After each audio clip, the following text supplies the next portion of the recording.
Hello VC. So I guess if you're here, I probably already put a title on this video. I have no clue how long this one will be, but it might take a little while. This will be Coil, a year in review. Coil is one of my favorite bands, obviously. If you've been following me, you must have noticed that I did a 3-part video on their whole discography. Coil is mostly, it's for the most part, John Valence, who died in 2004 of an accident related to alcoholism.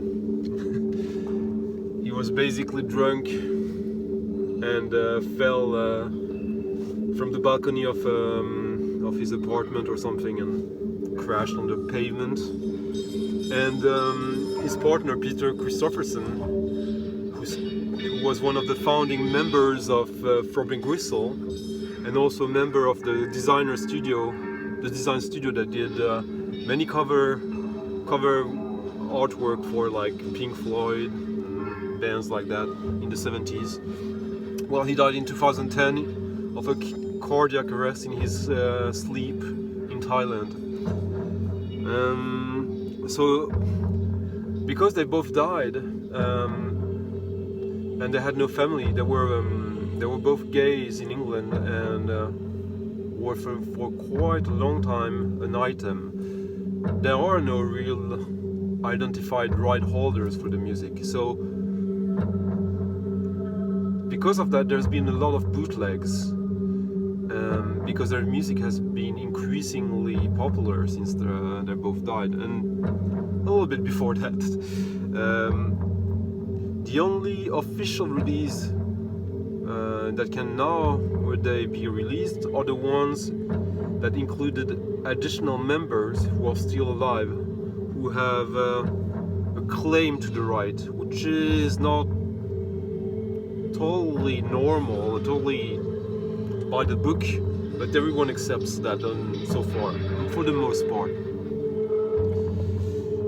This also means that there's been an inflation of like very odd Coil releases, like alternate versions, takes, demos, stuff that maybe should never have been released.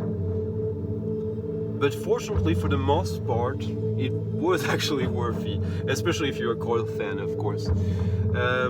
So this year he has seen 13 releases on vinyl. I got 10 of them. There are 3 ones that I didn't get, because one was the reissue of this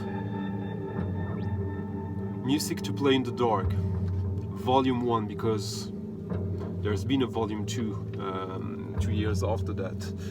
This is the album from 1999 that really got Coil suddenly a darling of the critics. They existed since 81, 82, 83, yeah. And this was a kind of a departure from what I did before. Coil is an industrial band, but this has very little to do with industrial. It's psychedelic, electronics, drones, krautrock. This is a great album. It was released on their own label, Causus, and I also got the CD, because the CD's got one extra track, which is actually on the reissue that came out this year, I believe on Important Records, the American label. So this was reissued as a double LP, 3-side, 4th side is an etching, like Music to Play in the Dark Volume 2 is actually. So it will probably also see the light next year. We'll see if there'll be a bonus, because all the tracks from the CD were on the double vinyl. There was also a reissue of a live show, Constant Constant Shallowness Leads to Evil, which was released in 2000 only on this CD. It's a live show performance. It's a bootleg, the vinyl release, an Italian bootleg, and it's probably my least favorite Coil release, so I didn't get it. We'll see in the future if it gets a proper release, maybe with a better sound. I don't know, like, we'll see. This one I skipped, and there's a third one I didn't get that we'll get into in a moment. First, we're listening to... what are we listening to? We're listening to this.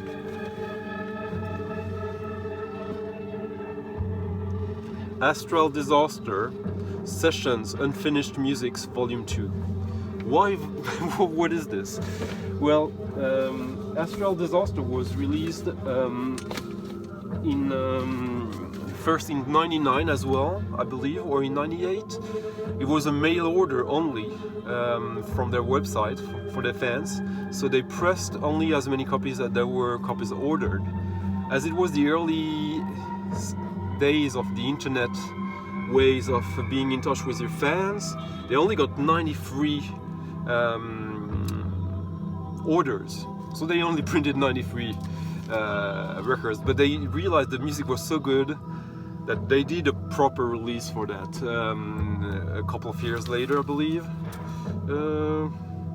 on their own label as well, Causus, with different takes, alternate versions. So this is Astral Disaster, the version that was mostly available in the early 2000s. Then after Coil died, both died, the original session, the original mix was released, reissued by the label that reissued the first 93 copies, which made this the most, the rare version suddenly. And of this, after this initial reissue, came one LP of alternate takes and unreleased demos out of it, which was really good, this one. But the latest one,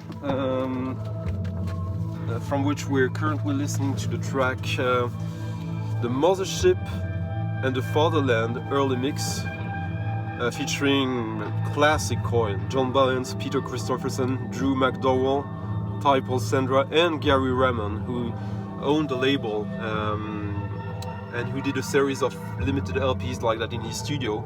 The studio being, the album was recorded in 2 days at Samhain, under the level of the River Thames in the ancient borough of Southwark at Sundial Studios. Gary Ramon was the guitar leader of Sundial, an early 90s shoegaze band. And this early mix is, in my opinion, fantastic. It buries the original one, which it's way more minimalist and sparse. There's 4 other tracks. This one is very long, it's a whole side, but well worth addition to any Coil's any Coil collection. So next we're having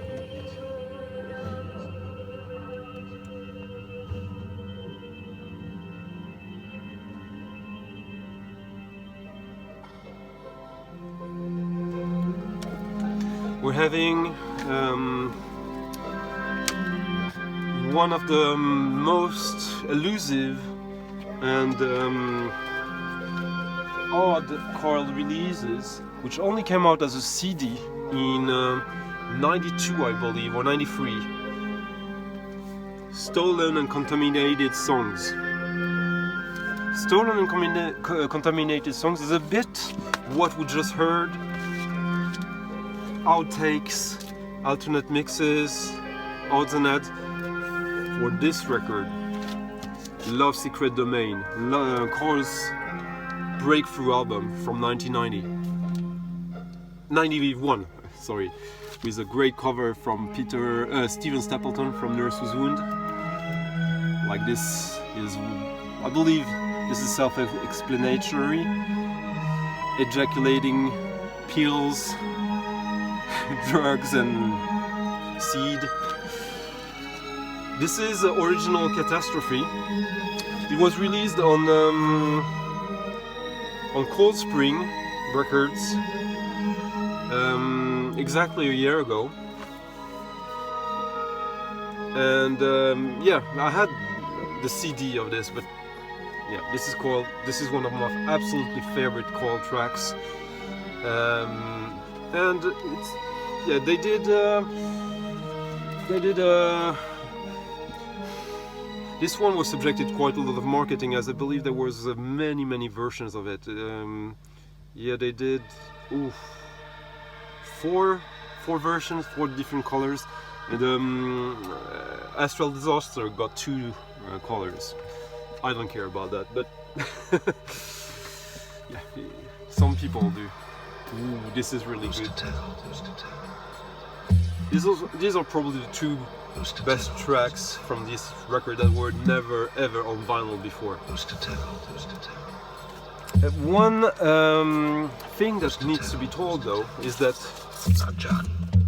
we are at the tail end of 2020. These are the outtakes of Love Secret Domain. Next year will be the 30-year anniversary of Love Secret Domain, which came out on CD and vinyl, a single LP in 1991. And it's just got announced that Infinite Fog, a Russian label that has been releasing quite a few Coil releases, records in the past 2-3 years, is going to reissue in many different versions the 30th anniversary version of edition of Love Secret Domain, a 3 LP set with the vinyl only having 9 out of the 13 tracks of the CD version, as it was common back then. The vinyl, the 3 LP, will have all tracks, the 13 tracks, plus an additional 10 outtakes. There will be mostly tracks that were released on a series of CDs, semi-official CDs called the Threshold Archives. But there will be also some versions that we don't even know if they've ever appeared anywhere before. So this is pretty exciting. Even if that means buying a record you already have, this one will be the Coil release of 2021. On that note, what are we gonna listen to now? Another Coil archive, which is on Infinite Fog, actually, with a nice Steven Stapleton cover. I got this directly from him, so he signed it secretly. He didn't tell me. It's pretty. So this is a double LP of reissuing a soundtrack that was never released, only on the VHS. Coil did in the early 90s the soundtrack to a VHS, a sexual education VHS called Sarah Dale's Sensual Message. This is at the time when Danny Hyde, their sound engineer, took a prominent role in Coil, which is the same time as Love Secret Domain. He was mostly part of Coil between 91 and 95. Then there was a little bit of a shift in the band because John Balance wanted to go elsewhere.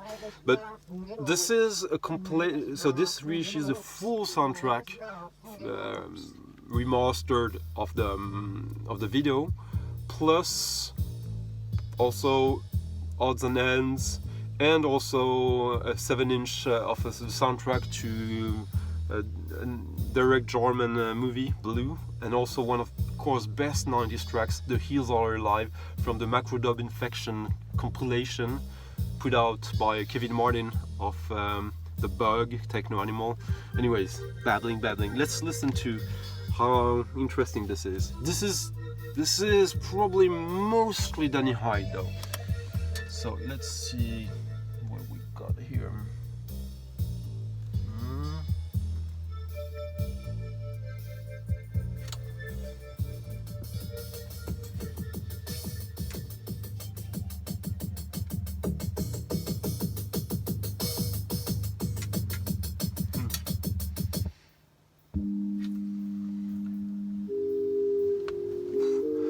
instantly in this sound can hear this is Coil.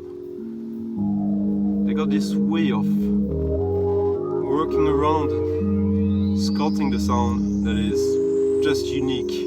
And that was actually Danny Hyde that actually brought this to them. Quite many people diss him these days as an opportunist, cashing on their legacy. But he's quite a huge part of their legacy, so.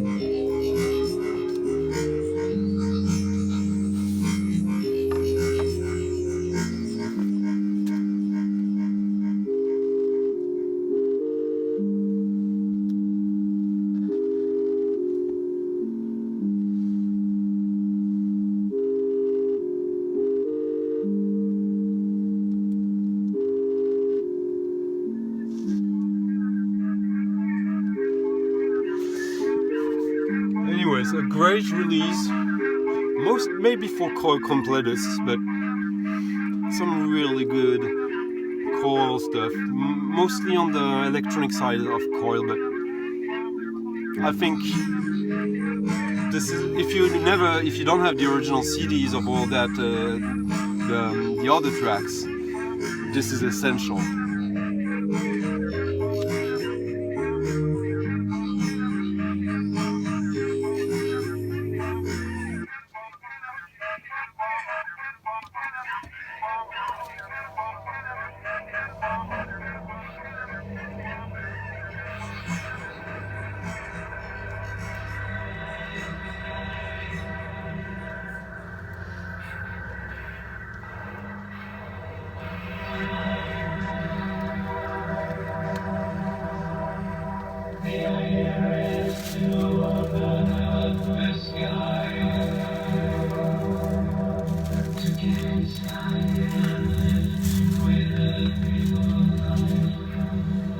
This is a release, quite an odd release. This is an EP, 2-track EP. I hope I'm on the right speed. A Prison of Measured Time. This is basically 2 tracks of Coil with new mixes or unreleased mixes by Danny Hyde. So who knows if he did these mixes while the other guys were still around. So that release has got some controversy. There's like 2 or 3 different versions of this as well. This is a version of Heaven's Blade, Dark Knight mix. Heaven's Blade is a track on featured on an album called Backwards, which has a very strange history. Backward was originally an album that was supposed to be released on Interscope, produced by Trent Reznor of 9 Inch Nails. Trent Reznor is the biggest Coil fan in the music industry. He got Peter Christopherson to shoot videos for 9 Inch Nails. Coil did remixes for 9 Inch Nails. The soundtrack of the David Lynch movie that he scored, Lost Highway. Peter Christopherson is helping Trent Reznor with all the electronics. So he invited them to the US in California to record an album in his studio, which was not of the best taste because it was in Sharon Tate's studio house where she was murdered with her friends by Charles Manson. So they were there and they worked on an album for over a year, and you know how it is when you work too much on something, you lose the plot. And they were never really happy with the results. And At one point, the executives of the label were really not happy also with what they were hearing, because it was very, very dark music for rock and roll. And this was supposed to be the record that would open the doors to the US touring scene for Coil. That was a major thing for them, and they decided, like, it wasn't their thing, so it was never released. It was mythical. There was a cassette floating around, and when Peter Christopherson released Coil's last album after John Balance had died, The Ape of Naples, it was a 4 LP box set that featured the fourth LP was the new Backwards, new versions of Backwards that he had remixed, rearranged, improved. And when he died, Danny Hyde did release the original Backward album, the original mix, supposedly. We will never know if it was the finished mix back then, or if it's something he did with the tapes that he actually had for the dance. But he did, and it's a pretty good album, pretty different than most of Coil. And this is a psychedelic, electronic, fucked up version of one of the best tracks of the album. So there you got the whole story of how this record came to be on old Europa Cafe, an Italian label. This is a 500 copy limited edition. Whatever. It's not essential, but it's good.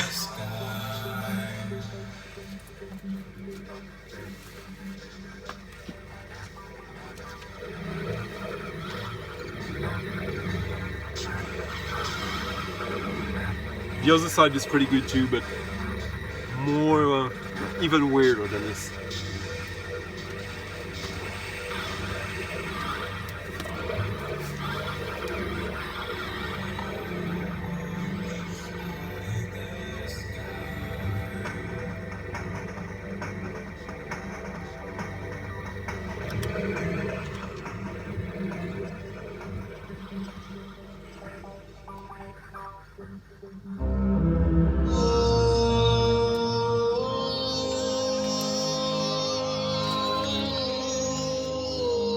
Danny Hyde, when he resurfaced about 10 years ago, 9 years ago or so, no, not even so, that was in 2013 I believe, with a project called Electric Sewer Age.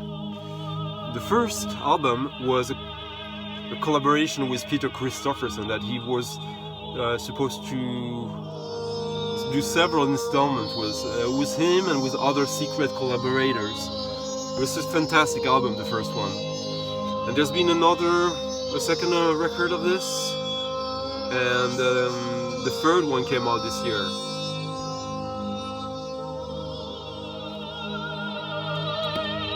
On Hollow Ground, a label from Switzerland that has been also on the forefront of Coil oddness.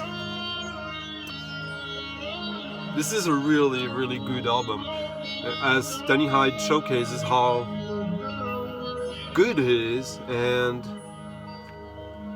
how important his input has been to Coil, even if the naysayers often want to diminish his role. This is an album that I've been enjoying more each time I've been listening to it. The thing though is that when this was announced, there was this was sold either individually or as a bundle, a limited to 100 copies bundle with a record that is only pressed to 100 copies, which is Danny Hyde's other project, Oral Rage.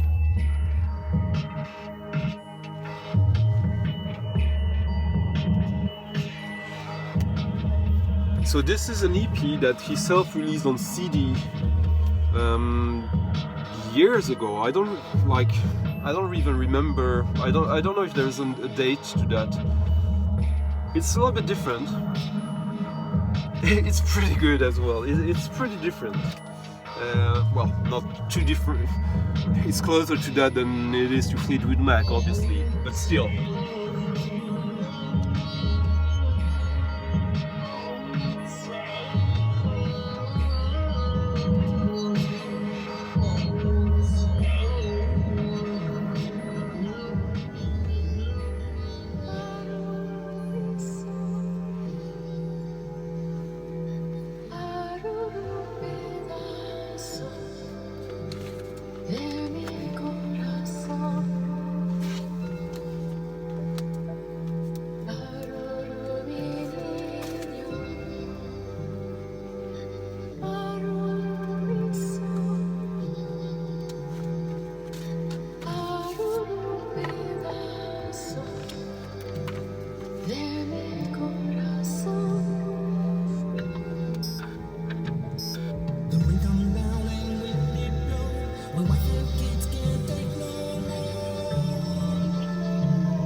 Danny Hyde spent a lot of his latter life in Thailand, as Peter Christopherson did. So his music is quite influenced also by ritual music from there, very percussion based, but also quite romantic in many ways. Anyway, I'll just show you a slight other aspect of it. A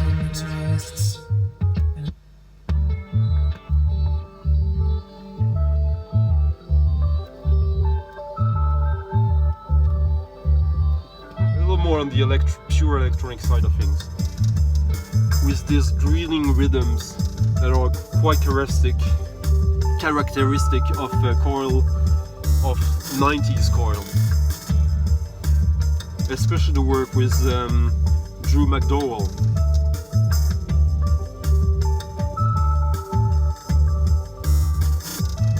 But with this you can hear, I suspect that this actually came from Danny Hyde.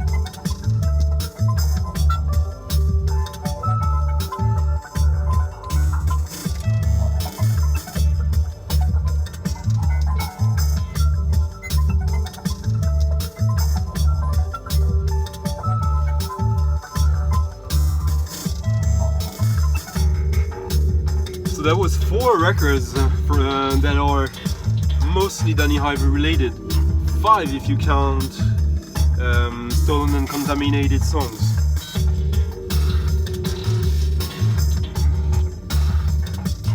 Anyway, as we were talking about Drew MacDonald, the 4th most influential, there's 5 main members of Coil. There's the 2 main, which are Peter Christopherson and John Balance. Then historically Stephen Trower, who currently has his project Cyclops, who's supposed to really be releasing a new album next year. This will be his year next year. Then came Danny Hyde and Drew MacDonald. Drew MacDonald in the mid-90s till the end of the 90s, till 2000.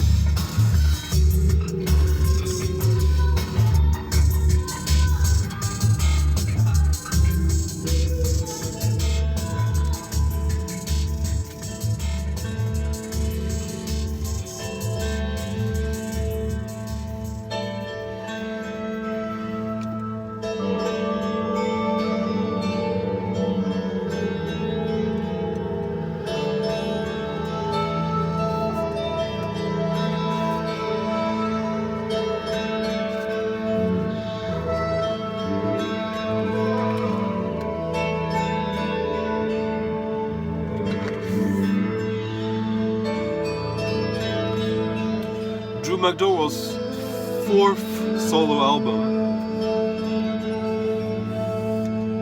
It's gorgeous.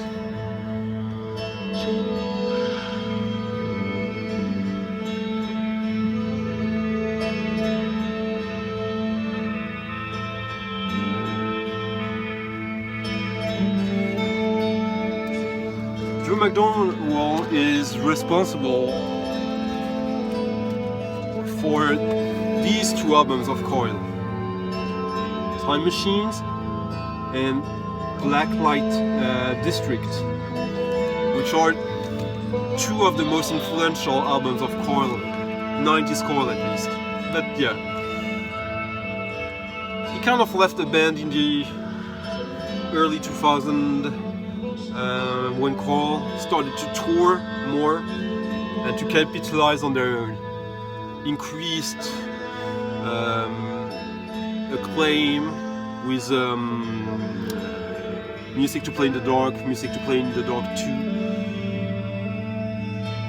But he relocated to the States. He's in New York, I believe, and he's been part of several bands, Compound Eye, Captain and Daughters, different experimental projects. He's very into modular synthesis, but this is gorgeous. This is, I don't know, it's like ambient trap R&B with like a pagan folk quality to it. I don't know how to describe it, but this is really one of my favorite albums of the year. But as we were saying, that Coil were mostly touring in the early 2000s and releasing weird one-off projects unannounced, like Black Antlers, which other? Yeah, Black Antlers and the Remote Viewer, and playing live. One member of Coil back then that started with these two records is Michael G. York, who plays, and it's not really clear what he plays. He's always credited as one of the performers, and he resurfaced last year with a new band called The Utopian Strong. They released last year an album that was pretty good, and this year they released two records, Alphabet of the Maggie, seal screen, 250 copies, signed by all the band. The band is Steve Davis, who's former multi-world champion of snooker, but who's also a music fanatic.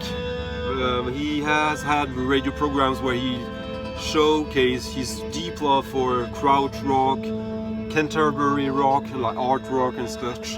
And it also features this guy called that I wasn't familiar with, called what is his name again? Causus Torabi, who has been of recent part of the most recent lineups of Gong, the Cardiacs, the old psych punk band, and Guapo, the noise band, Guapo also. And it's pretty fantastic, as you'll hear.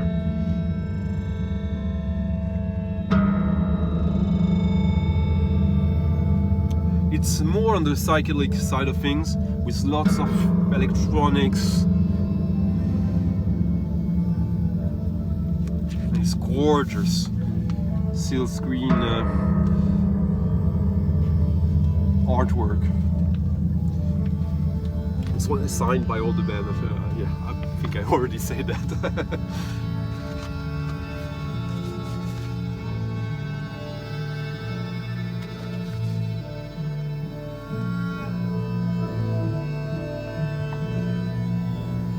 smoky vinyl for the Drew MacDonald record.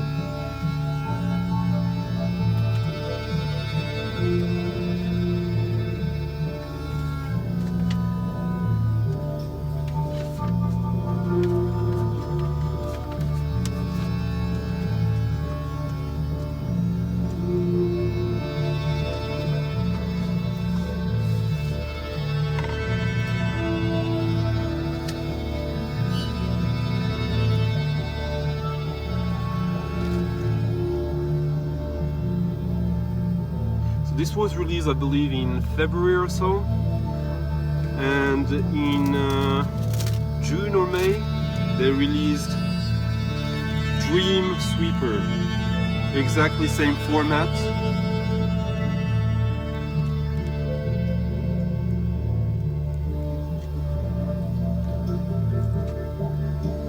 And it's as good. A little bit different, but these are like live shows, but they were intended to be recorded and released, so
Michael York has a few other projects.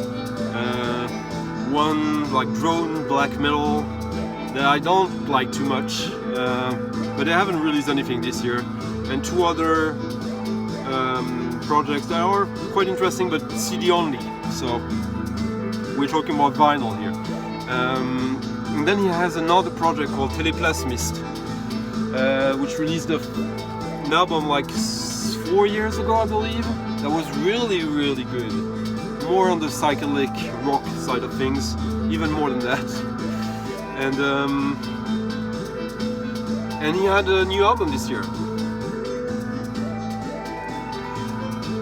Teleplasmist is him and Mark Pilkington, who is the editor of Strange Attractors Press, a publishing company based in the UK that is also connected to Coil in a way, because they released a book in the early 2000s called England, A Hidden Reverse. That was kind of a history of Coil, Nurse with Wound, Current 93, this whole scene of post-industrial folk and all the artists that are connected to that. That's a book that was very important for this scene. It got reissued and augmented a few years ago. Well, he's from that, and he is Teleplasmist with the guy who does that as well. Check this.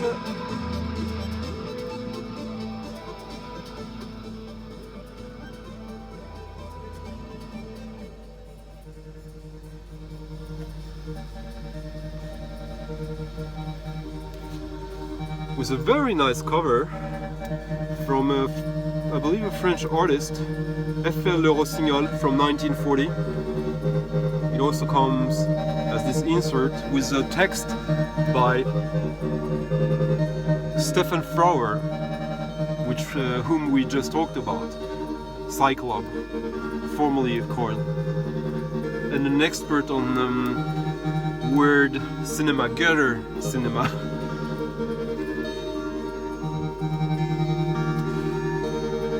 This is a very nice album. You can hear the modular synthesis focus on this.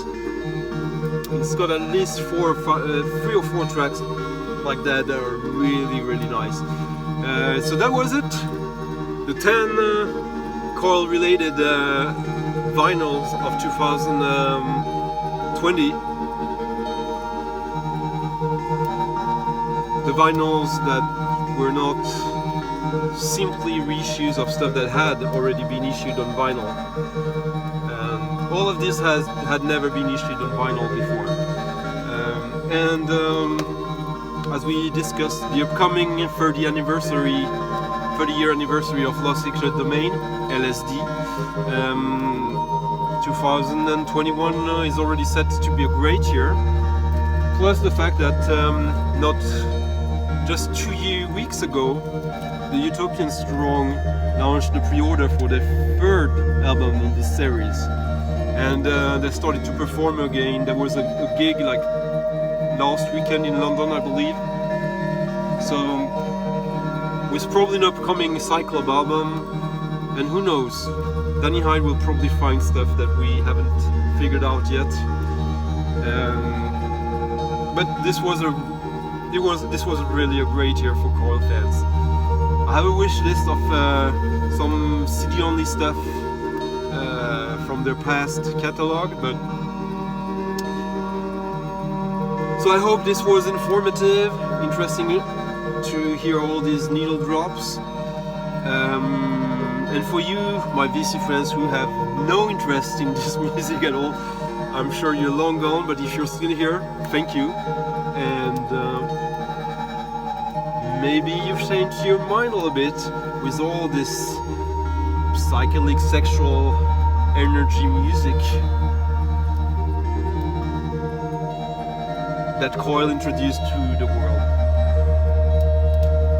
So that was it for today, and I'll see you soon in probably a little shorter video. And I will probably do also best of 2020 in a month or so, when everything has settled down and I've got the chance to listen to the stuff that is still coming out next week, because there are a few records still.